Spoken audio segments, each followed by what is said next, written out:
MP గారికి, మాజీ ఎంపీలు, కార్పొరేషన్ చైర్మన్లు, జిల్లా అధ్యక్షులు, ముఖ్య నాయకులు, ముఖ్యంగా ఈ కార్యక్రమంలో పాలు పంచుకుంటున్న నా ఆడబిడ్డలు, అన్నదమ్ములు, ఆడబిడ్డలు కూడా ఈరోజు ఇందిరమ్మ చీరలలో చాలా తేజస్గా ఈ రాష్ట్ర ప్రగతి ఎలా ఉందో నా ఆడబిడ్డల్ని ఈ చీరల్లో చూస్తుంటే, వారి ముఖంలో ఆనందాన్ని చూస్తుంటే అంతే తేజస్సుగా కనిపిస్తుంది. నా తోబుట్టువుల ఆడబిడ్డలందరికీ, మీడియా మిత్రులకు కూడా పేరు పేరిన హృదయపూర్వక నమస్కారం. మీ దీవెనలతో వచ్చిన ఈ ప్రభుత్వం ఈ మధ్యనే 2 సంవత్సరాలు పూర్తి చేసుకున్నాం. అనేక సంక్షేమ కార్యక్రమాలు, పేదవాడికి అండదండలుగా ఉంటారని చెప్పిన దాంట్లో ఇందాక మిత్రులు చెప్పినట్లు అనేక సంక్షేమ కార్యక్రమాలు పేదవాడికి పూర్తి భద్రత, భరోసా కల్పించే విధంగా ఈ ప్రజా ప్రభుత్వం గౌరవ ముఖ్యమంత్రి రేవంత్ రెడ్డి గారి నాయకత్వంలో నిరంతరము తపిస్తూ శ్రమిస్తూ పేదవాళ్ల శ్రేయసే ఈ ప్రభుత్వం యొక్క ముఖ్య ఉద్దేశంలా పనిచేస్తుంది. మీరు చూస్తూనే ఉన్నారు.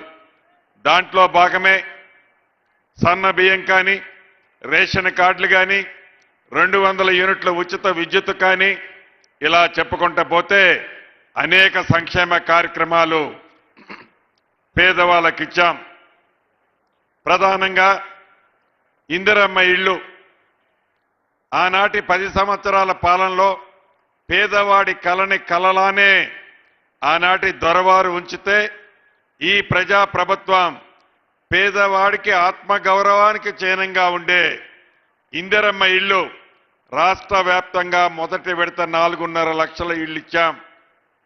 మన భూపాలపల్లి నియోజకవర్గానికి ఇచ్చాం. మన భూపాలపల్లి మున్సిపాలిటీలో కూడా ఇచ్చాం. ఇంకా అర్హులైన పేదవాళ్ళు ఇందాక సత్యన్న గారు అడిగినట్టు భూపాలపల్లిలోనే కాదు, అనేక పట్టణాలలో అర్హులైన పేదవాళ్ళు ఇంకా ఉన్నారు. దానికి కారణం ఆనాటి 10 సంవత్సరాలలో సంవత్సరానికి ఒక 100 ఇచ్చున్న నియోజకవర్గంలో మున్సిపాలిటీల్లో 1000కి పైగా అయ్యుండే 10 సంవత్సరాల్లో. కానీ ఆనాడు ఇవ్వని కారణంగా మొదటి విడత ఇప్పుడు ఇచ్చాం. రేపు గౌరవ ముఖ్యమంత్రి గారు కేబినెట్ ఆలోచనలకు అనుగుణంగా రేపు ఏప్రిల్ నెలలో 2వ విడత ఇస్తున్నాం. ఇంకా 3 విడతలు అర్హులైన పేదవాళ్ళకి ఈ ప్రభుత్వం తప్పకుండా ఇందిరమ్మ ఇల్లు ఇచ్చి తీరుద్ది. పేదవాడి కష్టం తెలిసిన ప్రభుత్వం ఇది. పేదవాడి బాధ తెలిసిన ప్రభుత్వం ఇది.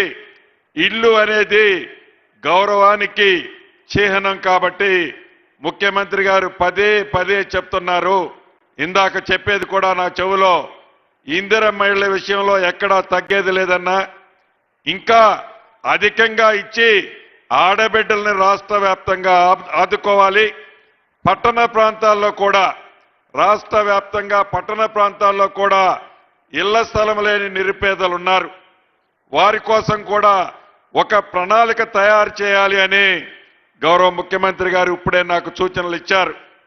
100కి 100% రాష్ట్ర వ్యాప్తంగా ఉన్న పట్టణాల్లో, అది భూపాలపల్లి కావచ్చు, కరీంనగర్ కావచ్చు, నిజామాబాద్ కావచ్చు, వరంగల్ కావచ్చు, ఖమ్మం కావచ్చు, ఆదిలాబాద్ కావచ్చు, అదే రకంగా 2వ రకంగా ఉండే కొత్తగూడెం కావచ్చు, వైరా కావచ్చు, సత్తుపల్లి కావచ్చు, ఇంకా ఏ మున్సిపాలిటీలోనైనా అర్హులైన పేదవాళ్ళు చాలా మంది ఉన్నారు. వాళ్ళకు కూడా 100కి 100% ఇందిరమ్మ ఇళ్ళు ఇవ్వాల్సిందే. దానికి ఒక ప్రణాళిక తయారు చేయమని ముఖ్యమంత్రి గారు చెప్పారు. ఇచ్చిన ప్రతి మాటని నెరవేర్చే ఈ ప్రభుత్వం ప్రతి పేదవాడికి, గ్రామీణ ప్రాంతంలో ఉన్న పేదవాడితో పాటు పట్టణ ప్రాంతంలో నివసించే పేదవాడికి కూడా ఈ ప్రభుత్వం పూర్తి భద్రతతో పాటు ఇందిరమ్మ ఇళ్ళు ఇచ్చి తీరుద్దని కూడా ఈ వేదిక ద్వారా మీకు తెలియజేస్తున్నాను. అంతేకాదు, ఇందాక సత్యాన్ని అడిగాడు, పట్టణ ప్రాంతాల్లో కొన్ని సర్వే నెంబర్ల భూముల సమస్య కొన్ని దశాబ్దాలుగా ఇబ్బంది ఉంది. అది భూపాలపల్లి కావచ్చు, పాలవంచ కావచ్చు, నిజామాబాద్ కావచ్చు, కరీంనగర్ కావచ్చు, ఇలా ప్రతి పట్టణాల్లో వందలాది ఎకరాలకు సంబంధించిన సర్వే నెంబర్లలో భూములున్నాయి. వాటికి సరైన డాక్యుమెంట్ లేని కారణంగా అక్కడ నివసించే నిరుపేదలు, భూములు కొద్దిగా ఉన్న ఆసాములు ఏదైనా పెళ్లి చేసుకోవాల, బిడ్డకి పెళ్లి చేయాలన్నా, కొడుకుకి చదివించాలన్నా బ్యాంకులో లోను పెట్టాలి అంటే ఆ బ్యాంకులో లోను పెట్టే విధంగా ఆ పత్రాలు లేని కారణంగా ఆ భూములున్న ఆసాములు ఇబ్బంది పడుతున్నారు. తప్పకుండా ఈ మధ్యనే లైసెన్స్డ్ సర్వేలను ఏర్పాటు చేశాం. కొత్త భూభారతి చట్టాన్ని తెచ్చుకున్నాం.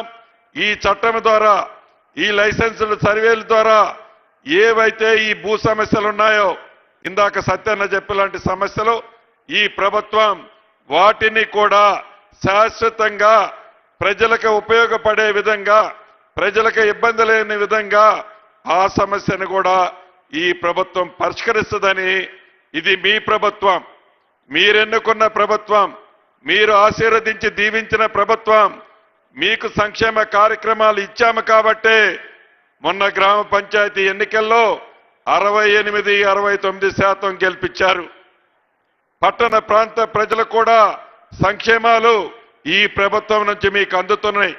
మీ చల్లని దీవెనలు, నిండు మనసు ఆశీర్వాదం ఈ ప్రభుత్వం మీద ఎప్పుడూ ఉండాలని మనస్ఫూర్తిగా మీ అందరినీ కోరుతూ మీ అందరి దగ్గర సెలవు తీసుకుంటున్నాను.